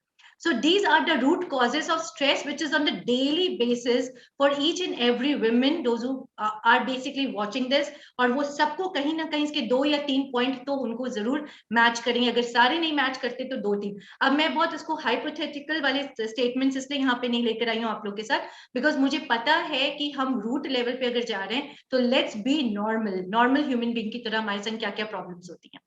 There could be many add-ons depending on each person. उनकी खुद की life में क्या चल रहा है. But these are the generic things which are the root causes of this for particular stress in your life. right? Am I clear? And I think I'm audible because आप ही के member में किसी ने लिखा था कि she can't see me, so I don't know. I think I'm audible. Okay, so let's move to solutions now. अब हम ये देखते हैं कि क्या possible हो सकता है हमारे लिए। अगर इसमें से किसी से क्वेश्चन है या किसी को कुछ बोलना है या आप लास्ट में क्वेश्चन लेते हो वो प्लीज आप देख लेना, क्योंकि ये अभी सिर्फ रूट कॉजेस चल रहा है। और रूट कॉजेस का ये जो मैं आपको डिस्क्रिप्शंस दे रही हूँ, ये सारे जो डिस्क्रिप्शंस हैं ये जनरली हमारे साथ मॉर्निंग से नाइट तक में कितनी बार ये एक्टिविटीज में हमें ये फील होता है, हमें ये एक्सपीरियंस होता है। तो इसके काउंटर क्या है? Let's come to the counter part now. Yes. So here are my counters. But then please try to understand. When my first slide was talking about dessert, right? So it was an easy hack. Chocolates le lo, magnesium le lo, all these are going to, harbor your stress levels and all those things. No, but we want to uproot the stress and we want to feed it, or we want to do a sapling of something which is going to stay with us for a longer term. तो ये हमारा plan है कि भाई हम कुछ भी करें, जैसे भी करें, अब वो जाए नहीं हमारे पर्सनालिटी से। Now when I talk about personality, please believe me, अगर आप कोई चीज चेंज करने का सोच रहे हो ना अपने लाइफ में, तो 21 डेज पहले बोला जाता था 21 डेज में habit change. I don't know how many of you know this and how many of you believe in this, but nowadays 21 days doesn't work so well. अब हमें 36, 72 कुछ भी डेज हो सकता है, तो 72 डेज तक हो सकता है हमारी हैबिट्स चेंज ना हो, क्योंकि the level of stress level जो हो चुका है, जो डिजिटली हम लोग इतने ज्यादा इम्पैक्टेड हैं आजकल, डिजिटल स्ट्रेस इम्पैक्ट जो है हमारे ऊपर, उसके चक्कर में हमारा 21 डेज कहीं खो गया है। So if you really want to change your life, if you really want to create certain habits which is going to help you for the long term benefit, then you need to change your habits. Change your habits by practicing it from now till at least 72 days to see the changes, and these changes will bring your stress level down. तो जो मैंने आपको root level पे बोला था कि root level पे ये इश्यूज हैं कि आप चाइल्ड लाइक नहीं हो या आप बहुत परफेक्शनिस्ट हो, अभी उसी को हम काउंटर करने जा रहे हैं। तो पहला जो चेंज हमें अपने अंदर लाना है, ये स्पेशली विमेन के लिए मैं इसलिए बोल रही हूँ बिकॉज योर चिल्ड्रन अगर वो स्कूल गोइंग है या कॉलेज गोइंग है, या आप खुद अभी बहुत सारे स्ट्रेस पे हो बिकॉज आपको नहीं पता आपका लाइफ का करियर किस तरफ जा रहा है, और या आप किसी से एक्सपेक्ट कर रहे हो कि वो आपके लाइफ में आके कुछ लाइट जला दे या आप लोग को कुछ हेल्प कर दे, तो these are for those people. Please you also live properly and let live other people. आप किसी से एक्सपेक्टेशन लगा के अगर अपनी लाइफ की हैप्पीनेस ढूंढ रहे हैं तो शायद आपको सबसे बड़ा डिसअपॉइंटमेंट में होगा।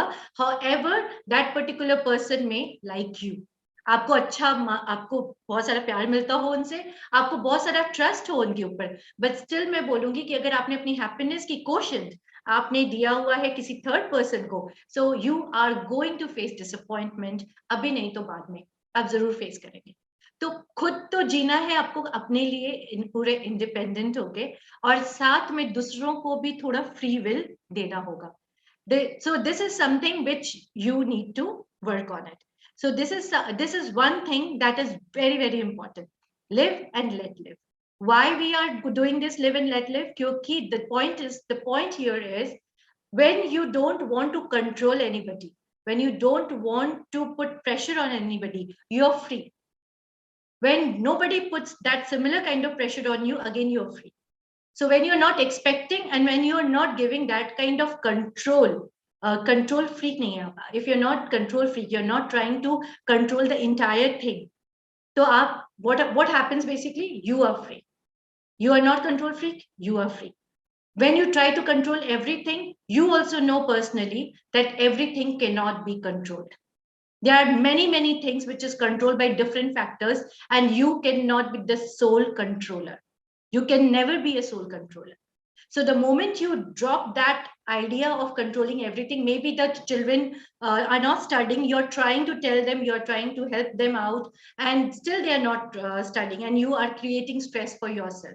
What happens at one point of time, you will realize that these people might change from different angle of strategy or maybe from different activity rather than you putting the control every time. So live and let live is a kind of statement which is going to help you in your life if you try to implement it from a sense that everything cannot be controlled. So please do that. And that doesn't mean that I'm saying that don't see what your children are doing, don't check other things what you are supposed to check. That means you're doing it with a detachment. You're doing it with a detachment of the outcome. You're just working towards your thing. This is my work I have to do, but I cannot control the outcome. So let me just work towards it and let me just see how the outcome changes. And if the outcome doesn't change according to you, that means you worked hard, you did your work, but still the outcome did not change according to your expectations. That means I cannot control everything. So accepting the fact that I cannot control everything, live and let live is a very good quote for that. So next point will come to perfectionism. So the second root level reason for the stress was perfectionism. And why did I say that it was perfectionism? Because perfectionism kind of word doesn't exist in real life. If you are human, there will be some problems, there will be some errors, and there will be some issues. So then you need to understand that every time you cannot have a perfect result, or perfectionism cannot be a part of your life. Now, if you read mythology, if you have read certain stories in mythology or Vedas, you will come to know that even the god have done certain things which they realized or repented later. Like probably they might have cursed something out of anger. So these things are a part of life. Everybody goes through certain situations in in their life when they feel that the perfectionism wasn't working for them, and this perfectionism actually sometimes gives you lots of stress. So you need to care enough that you don't get into this trap. Try your level best, accept your flaws, accept the failures if it happens, come out of those failures, work on it so that you can rise from those situations. But don't say that I'm a perfect person and I can never go wrong. So perfectionism is a disease. It is a kind of trap which you get into and you create lots of stress for yourself. Third, as I said, if you have a habit of not surrendering, then third is surrender. There need to be certain things in your life which you need to surrender to the Almighty. That you need to do. This is something which is very important, because when you surrender things which are not in your control, what do you attract? You attract faith. You attract happiness. You attract an outcome which may be brighter or positive than what you have been thinking. So this is again a big clue that anytime you feel that you're surrounded by lots and lots of problems and you're not able to handle them, you are actually triggering stress, lots of stress in your life, and you tried hard for it, but you're still not able to solve that issue. Please have some faith and try to give some kind of optimism or some kind of positivity to that particular thing. So faith in Almighty and surrender is a very important thing. Now, when I say positivity, there are lots of studies on that. There are lots of affirmations which we speak morning, evening, night. There are some techniques where we use affirmations, and that is also used in present tense to put that in your system so that it actually manifests in that way. So affirmations are always positive sentences, positive statement, which is present tense, and you keep reciting it like a mantra, which helps in your subconscious mind. It goes and it gives your subconscious mind a signal that whatever you are expecting or whatever outcome you're planning is going to be a positive one, because you have surrendered. Now you have surrendered, and the outcome that you're planning, it would be always best. So this helps you in all those critical situations when you are stressed out. If anybody is not very clear about affirmation, I can just give you one example, like I am healthy, or you can say I am successful, I am famous, whatever the need of the moment is, you can actually use them. I hope it is clear so far, and we can move to the next point. I don't know if the coordinators are available here. Could you just please check with the participants if they are okay, they are fine, they are understanding, so that we can proceed further? Yes, ma'am. Yes, Okay. ma'am. Okay, thank you so much. So next point, we come to approval seeker. Now, approval seeker, if you see, I have given a tag for that, a complete no. So when I asked you on the first slide that you need to ask yourself, are you an approval seeker? Do you validate every time by asking somebody about your whatever activities you do, whatever dress you wear, whatever behavior you have? Are you an approval seeker? So in case if you are an approval seeker, please take care of that habit, because that may give you lots of stress in future, if not now. Why? Because you decide about your personality or whatever behavior you have, you decide on people giving comments on that. So those people could be your close family members. Now, sometimes there are constructive feedback. That is absolutely fine. That is absolutely fine. We all should keep asking for the feedback in our life. But approval seeker are people, those who don't go for constructive feedback. What they go for is they lose their self-esteem, or they don't have that kind of confidence. So they always seek somebody else's opinion over their opinion. Now, this is again a very complete no. When you feel that you always keep asking people for approval on and validations, please stop there itself and try to, what is the solution for that? You try to love yourself irrespective, wherever, whatever condition you are in. Now, when I say love yourself, that means you try to love yourself unconditionally and try to ask yourself for a correct feedback, or people those who are really good for you, or the people those who would not do anything wrong with you, or you feel that you are confident about them, then you can seek approval from them, but not from everybody. So when you love yourself unconditionally, when suppose you gained weight of 5 kg or 10 kg, you know yourself that this is what I have gained and have to reduce. And the problem of gaining weight was why? Because some stressful situation, some hormonal changes or something. Now there are two kind of people. One will be your good friend who would come and tell you like, this is what you were facing. So I completely understand this is the gain of weight you have seen in these few days or weeks or year. So now you need to, if you want, I can help you out with the dietitian, or if you want, I can help you out with a customized workout. Now there is another person who would come and tell you that, okay, so the kind of dress you're wearing doesn't suit your personality anymore. You have gained lots of weight and you don't look the same person as you were some few months back. So now by just listening to that, you get that kind of stress and you come back and you stop loving yourself because you feel that you are no more the same person. So try to understand and differentiate people from whom you are seeking the approval. If you're going to a wrong person, definitely they will give you stress. So please don't follow only this attitude of seeking approval from anybody. So this is one important counter hack which you should do it right now. You should start it right now. Next is about following the crowd. Nowadays I see that there are videos of Bollywood actresses where zero size and all those things are so much in fashion, and everybody wants to be like that. So what we don't see is the kind of lifestyle they have, the kind of the financial background or the kind of support systems they have. What we do is we try to follow the crowd so that we also look similar to them, and we want to garner that kind of attention. So please do not, in any level of your life, it's not about only beauty or physical fitness.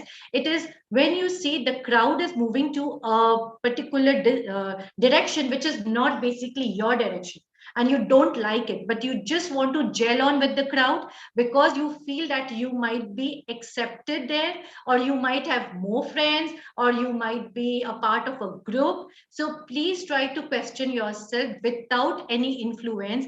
Do you really want to be in the crowd? Do you really want this crowd? Are you really enjoying the crowd? Heart to heart conversation with yourself. Is this the kind of person you are? Can you just write some good points about yourself? What are the good points and bad points? What exactly you enjoy, what you don't enjoy? What are your favorites? What are the things which you would like to do when you are alone? What are the things which you like to do in the crowd? And then suppose if you get the answer, no, this is not what I am, then this is a high time. Then this is a high time that you don't follow the crowd and you just listen to yourself and be authentic, because you are born different. Everybody is born different. We can see that our fingers are also not same size. So that means everything has a purpose. Everything has some different purpose in their life. And that is what you need to understand about yourself. When you don't follow the crowd, you will not be in a pressure. When you will not be in a pressure, you will not get any kind of bad stress. A stress which is developed because of a healthy competition is good enough, because that will push you beyond the comfort zone. But a stress which is giving you pain, a stress which is giving you low self-esteem, a stress which is giving you low positivity or confidence, that is not a good stress. So the next point is healthy competition. Now I accept healthy competition, and I also ask people that please go for the healthy competition. There is nothing wrong in that. But that any kind of stress which is giving you or depriving you of great health or mentally, physically, whatsoever, that means somewhere you are not in a healthy competition. So either you being in the crowd, or you are not following yourself authentically, or you are an approval seeker, or you are a perfectionist and you feel that no, this is really giving me lots of pain in my life. That means it needs to be eradicated completely from your life. So another counter would be go for healthy competition, not unhealthy competition. Now you may ask, how do we know that? Like, how do we know that this is a healthy competition? So I've been like giving you different points on every counter thing that you need to ask yourself. You are the better person to answer.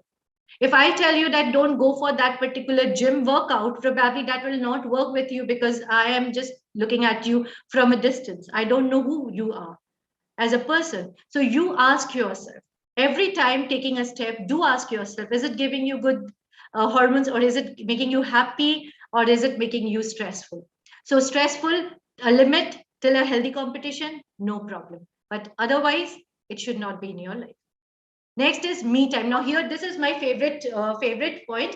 Please pay attention to this. Me time, when I ask women, what is your me time? So usually I used to get an answer that I took a short nap today, or I did read a book today for 10 minutes or 15 minutes, and that was my me time.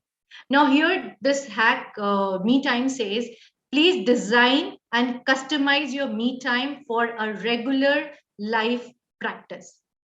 It should be a daily part of your life.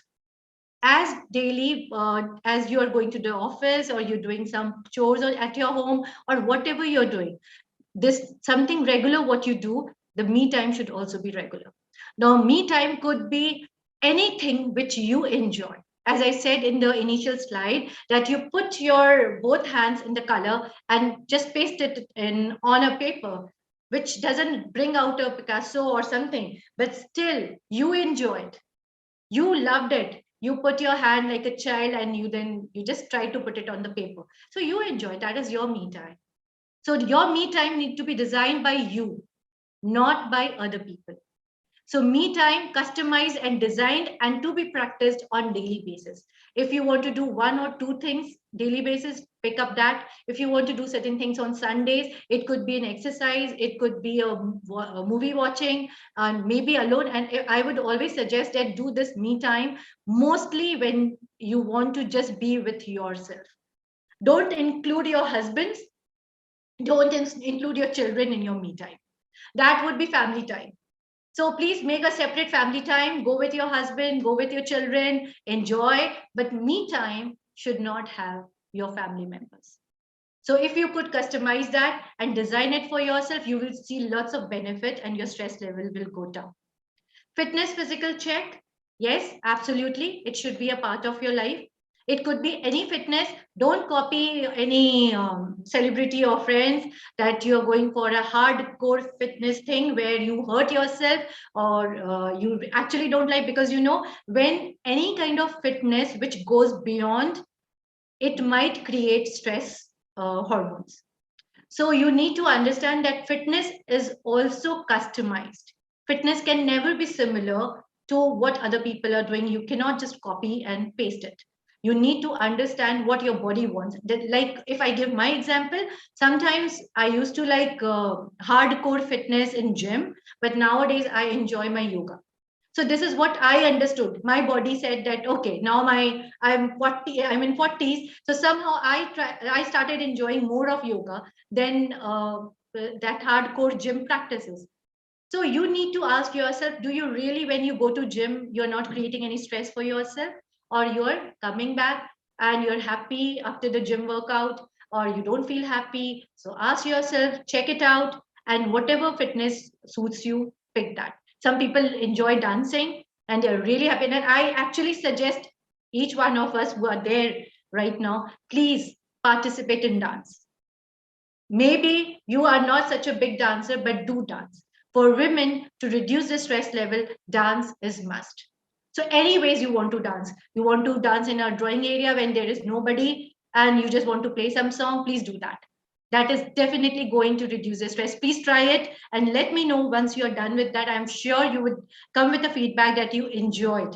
You enjoyed a lot. Next point, childlike love. So unfortunately, we all are in such a digital, impactful, stressful situations as of now that we have forgotten how to be innocent, childlike, and maybe sometimes we laugh for something which is so basic. Nothing so, like not watching the movie and laughing, but somewhere it should be like anything can make you laugh. It could be just a silly thing, but we have lost that. And in yoga, many people, many yoga teachers, what they do is they make people laugh forcibly. So those 5 minutes, actually their good hormones starts generating and they are really happy. So why to fake that laugh? Why can't we laugh on things which are silly and we can actually, enjoy those small things which a child would have enjoyed, and we're becoming wiser. We try to understand logically that this is not something which should be funny, or this is something which should not be laughed on, or something like that, what we keep thinking about and analyzing. So can we just drop some analyzing factors and laugh just on silly things? So this is one habit which you need to bring in your personality. Remove toxic people would be the next one. I keep saying to everyone that toxicity is something which can be basically your family members, can be distant family members, can be your friends, can be your office people. But it could be anywhere. So you have to remove people, those who are overpowering you. So now when I say overpowering you, you give them the key to your happiness. When the key is with somebody else and you want to be happy, so it is all up to them whether they want to make you feel sad, make you feel low, or make you feel happy.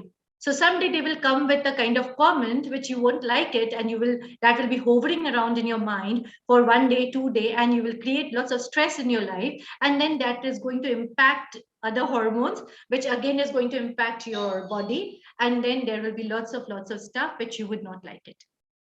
So remove the toxic people. Now, if you say that there are certain people that whom I cannot just remove them, then what would be your strategy to avoid them? If you are not able to avoid even, then what would be the strategy that it doesn't impact you? Now, these are the things which you need to ask you, like what habits, what are the things that you should change in yourself so that it doesn't impact you anymore, even if this person comes and says something to you which you don't like. So removing the toxic people doesn't mean physically you have to just push them out. What it means is that you have to understand how to deal with these people, and minimum conversations with these people is definitely going to help you. And lastly, it is judge less and love more. Often we are in a habit. Now, this is a conditioned mindset. The conditioned mindset, what we have got, like let's understand that we also have been judged many times since our childhood. So we develop, and our formative year, what happens, we are developed according to the surroundings what we are in. And sometimes we have seen our parents, sometimes we have not seen our parents, but we have seen some other people judging others. And then we have also developed that kind of habit of judging. So many times what happened, you don't need to judge everybody. Yes, but sometimes you need to be aware. Judging and being aware, there is a thin line of difference. Just being aware what kind of people you're interacting with, what kind of people are in your group, and then trying to remove yourself from there so that you stay stress free. But judging again is something where there is no need of judgment, and you still want to think about those people, or want to complain, crib, or point out. And then what happens, even the good people comes in your life and they go away.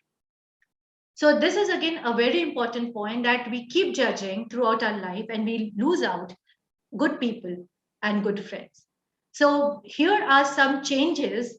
These are some changes that we need to bring in our habit as a personal level, as a personality also, so that it becomes my stress-free dessert, which is going to stay long term, and it should be a wonderful hack which is going to be for long term in your life, and not just chocolates and magnesium supplement, right? And I'll end with two mudras. Please do take picture in case not. One is Gyan Mudra, another is a Pan Mudra. And these mudras immediately work on your stress level. But then please try to understand, if you have not been doing any kind of yoga and mudra, don't expect immediate benefit, but definitely for some time you will see, after some days when you are practicing this, you will understand how it impacts. And if you want to Google it, and if you want to read about it, that is also a nice thing. You can please go through it and see how it impacts, because we have all points on our hand, and when we do mudra, basically we are pressing those points, which is also handling our stress level, where the particular organ is supposed to work for that. So Gyan Mudra is very easy. Another one is basically directly working on heart. This is working on heart. So it actually relieves your stress and gives your heart a healthy, what do we say, a healthy energy. It goes and gives your heart a healthy energy. So you can practice it starting with 2 minutes, not more than that. Please sit straight when you're doing it. Don't lie down on bed and do it. Sit straight and do it for 2 minutes. And if you're comfortable, you're liking it, what you can do is, this is my suggestion, I do it often, and if you want, you can do it. You can play a beautiful meditation music and sit cross-legged or straight, whatever, but don't exert yourself. Sit straight. Legs can be on the ground, or you can cross-leg yourself. And then for 2 minutes, you can do this, either of the mudra, whatever you like, whatever you are comfortable with. And then you can extend it till 10 minutes. 10 minutes or 15 is the maximum time you can do. Don't exert more, but you can start with 2 minutes. So this is 2 mudra which you can practice on daily basis. It is a very nice mudra. Meditation, I have already spoken about. This is also one thing which I would really request you all to kindly do it. Meditation is really a nice thing, and it is not connected to any religion. So any mantra, if you feel that you're comfortable with, you can play a very nice mantra at the background. You can sit, but don't just fix your body in such a way that you feel uncomfortable. You can sit the way you want to sit, but just be in that silence. And you try with 2 minutes, 5 minutes, 10 minutes, 15 minutes, and I will be happy if I come to know that you're practicing for more than 15 minutes. It really works wonders. So meditation and this thing is something which you should include it anyways. Rest of the counter thing, you can slowly, gradually change in your personality, in your habit. And I'm very hopeful once you start doing that, you will see the changes and the stress level will be gone or maybe vanished. So I hope it works with you all, and I would be happy if anybody has some kind of questions to answer them. If they have some questions or some queries or some curiosity about all these things, I'm open to take those questions. Yes, yes. Okay. Absolutely, ma'am. This has been a phenomenal session. I myself was just trying the mudras, and it was something that I think we all would like to implement and know more about and try and make it a part of our life. Yes, Thank you so much for such an insightful session. I am sure we all have been blessed with it. And now just let's look to the questions that the participants have sent across.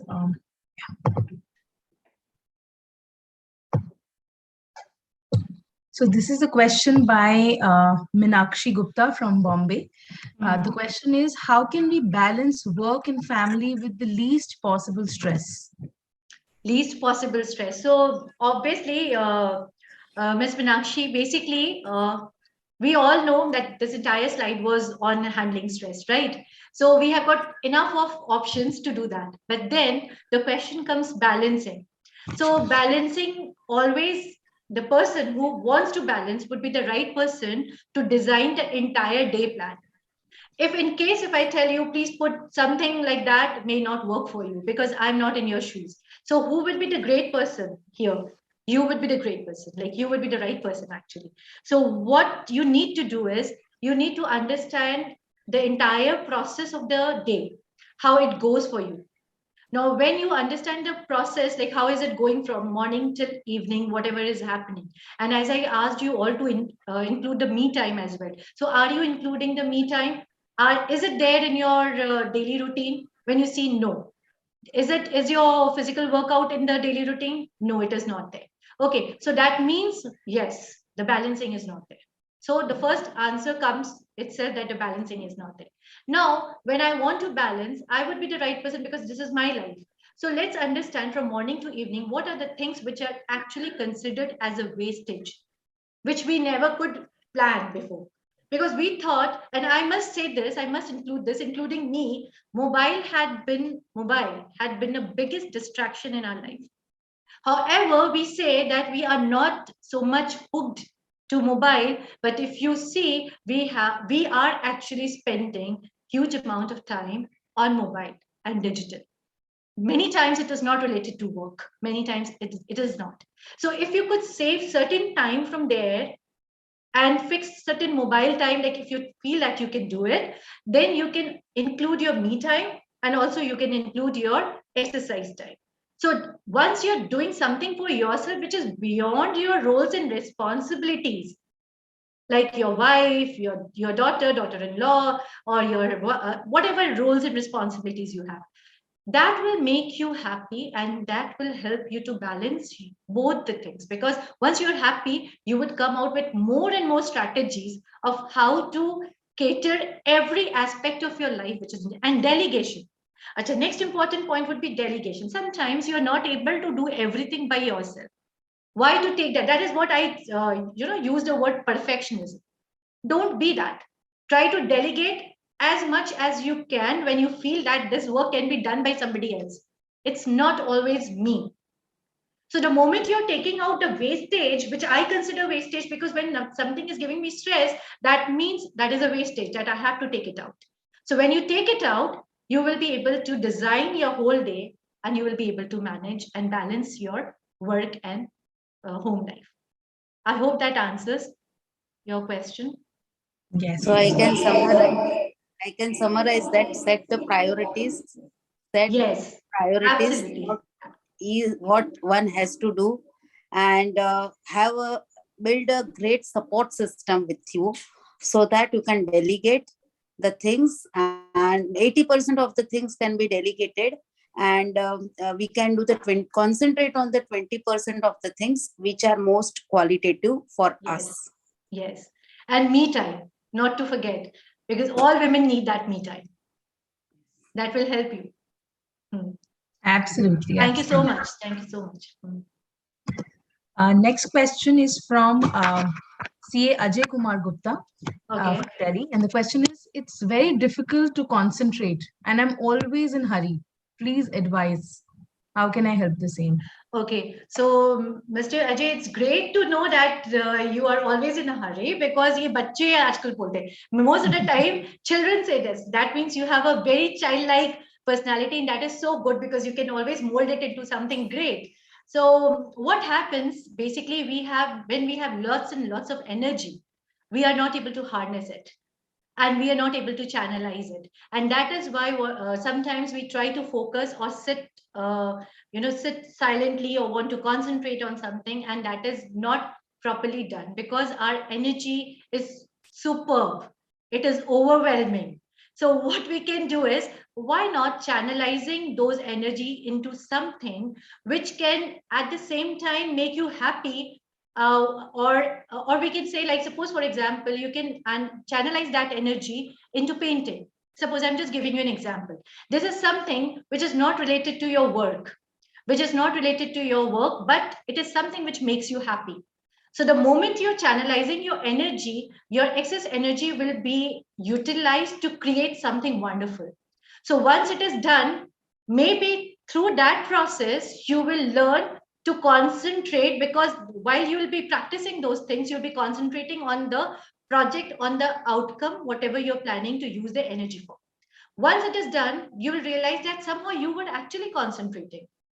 So the question of not concentrating came because of certain things which you never liked it, and your energy was not properly channelized. But at the same time, the same energy is being channelized into something which you actually enjoy and you're focused. So this is one thing which you can do with your energy. In case if you feel a similar kind of situation with meditation, then that's a separate case. If it is not meditation, but with your activities and you don't feel focused, then this could be the reason, because somewhere your interest level with that particular thing wasn't matching or not aligned. So try this with something which you'd really love to do. And then let me know whether your focus and concentration was there or not. So you need to start liking your thing, what you do after this, after you practice this, so that you feel focused, you're focused and you're concentrating on that particular thing. I hope it helps. Wonderful. I think you've answered my question as well. Okay. It's the youth's question every now and then. We're always in a hurry. We want to do everything at one go. We want to achieve everything that very minute. So I think this is going to help me as well. Thank you. Our next question is from CA Ritika. Okay. How much quality time ideally should be spent for family and children? Like ideally, how much time? Okay, Ms. Ritika, see, how much time for a particular family is a very relative question, because as I said, Ms. Meenakshi as well, these are things which you need to decide at your level, because you know well how much time your family wants from you. What are their expectations, which may be sometimes superficial and which may not be superficial. So the thing which is practical, which can be taken by you, definitely you will be fulfilling them. Which will be superficial, you might not be able to take that, and that you should know about it. That is what we were discussing about delegation. So how much time do you really want to spend with them is the question which you need to ask yourself. How much time you can give, and how much time would you like to spend with them, and how much time exactly they need from you.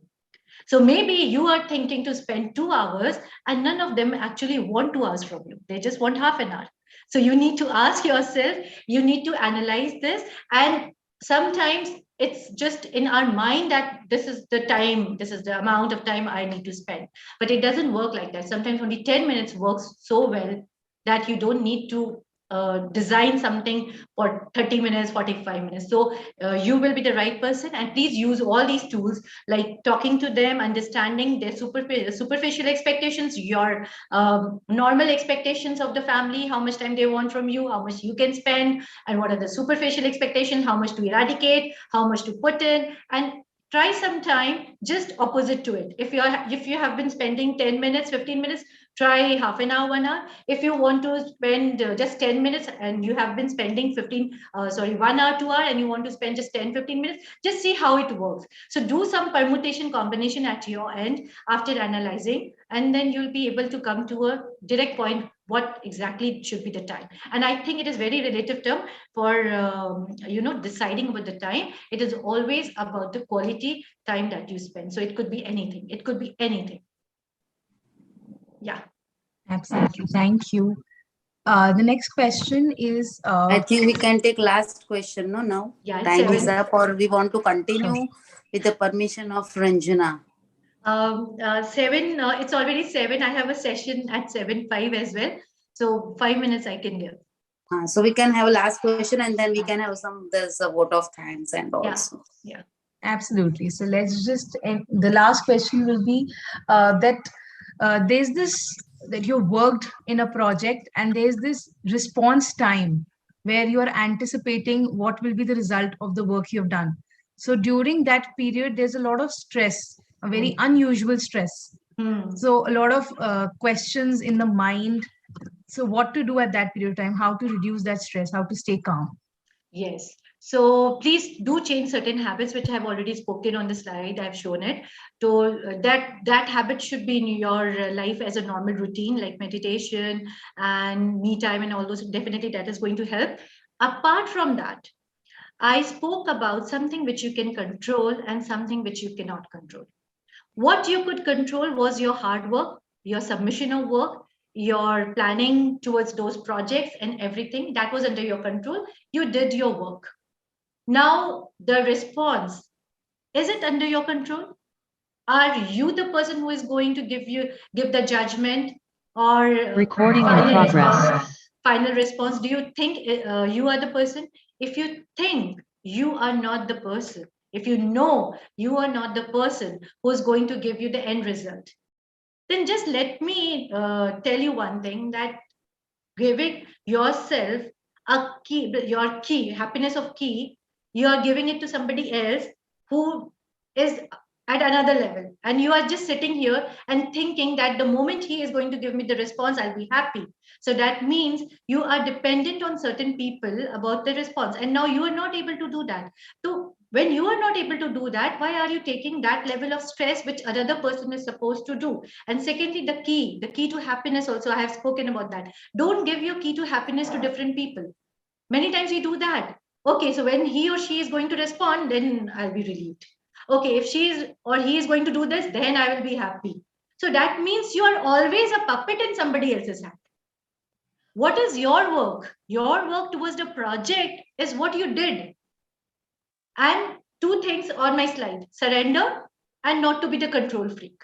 Also, third thing, don't become the perfectionist. So you have done your work, you tried hard, you gave it to the certain person. Now, if you have that me time habit in your life, or if you have a meditation habit in your life, or if you have something else which you do, you can always channelize this stress thing to something else. You can always get into something else. So try to inculcate or try to start with small things. You cannot change your habit overnight. It will take some time. So what you can do is you can use that stress energy to create something. Always have something in your mind. What else can I do till the project report response comes? What else is something where I can go and be a part of? Maybe some NGO, if you like, in spending time with NGO, or spending time with old people in some old homes, or you want to spend some time with children, you want to play with them, you want to play cricket. There must be something in your life which can divert your energy. Pick it up and then live it. See, once you start doing it, now you will see you will come out of those zone immediately. Like after 10 minutes, you will be a bit of disturbance would be there. Okay, what will happen about the project? And then suddenly you will realize, okay, I have to go and play the cricket. Oh, okay, I have to go and meet this friend. Okay, I have to go and catch up with this thing. And then suddenly you will forget what is going to be the response, and suddenly the response comes and you are, okay, fine, I've dealt with it. So this is the way you need to channelize your stress or worry time. So this is what you do is worry. You worry a lot. And why to worry when things are not in your control? Worry only about those things that you can change and you can control. Otherwise, it is a wastage of your energy. I think excellently explained. You have to divert your concentration on something different. And then your worries are also parked somewhere else. It will not come in your way. Yeah. and the result will automatically come. Yeah. So that is the key. I think a great session, Ranjana, and all of you. I would say that all of you had a great value addition in this 2 hours time, starting with the session by Prachi on this new income tax bill, which has accepted by the passed by the Lok Sabha, and has become the Act 20, Income Tax Act 2020, and by this life coach Ranjana Tripathi about the stress management. I really appreciate the efforts of CA Meenakshi Gupta, who is a strong support pillar for organizing this Sky High series, Sky High Symposium. So I really thank you, Meenakshi, for all your support, whatever, whether as regards to the speaker or time management and coordination. So that is a great support. So Prachi, Ranjana, and I also really appreciate the efforts of Shreya and Diti for coordinating this specific session. I request now Shreya to please propose a very worthy vote of thanks to the speaker. Thanks so much, Preeti, for the recognition. Thank you so much, ma'am. I'd like to thank Ranjana Tripathi, ma'am, for her excellent skills, lucid presentation, which is going to be beneficial to one and all in our life as a whole, which is so much required for women. And this is going to be insightful for each one of us. Thank you so much for taking out time and answering to each and every question with patience and with your heart. Thank you so much. I'd like to thank our chairperson and vice chairperson of WMEC for organizing the session and making it so important and useful for all of us. I'd like to thank Meenakshi Gupta ma'am and the entire team of the committee, along with CA Shanu Goyal, for giving me this opportunity to moderate the session. Through this session, through moderating, I myself learn a lot. So this has been a great session. Thank you so much, and I hope you all have a great evening. I thank all the participants for their active participation. We have got a lot of questions from the first speaker and from the second speaker as well. Thank you so much for being with us for the 2 hours, and let's meet next Wednesday, 5 to 7, and let's share knowledge. There were more than 700 participants in the session. Great. Yeah. Thank you so much. So great. Thank you, everyone. Thank you, Shreya. Thank you, Meenakshi. Thank you, Ranjana. Thank you so much. Yeah, and Ruchi and Shanu. Bye, everyone. Thank you, ma'am.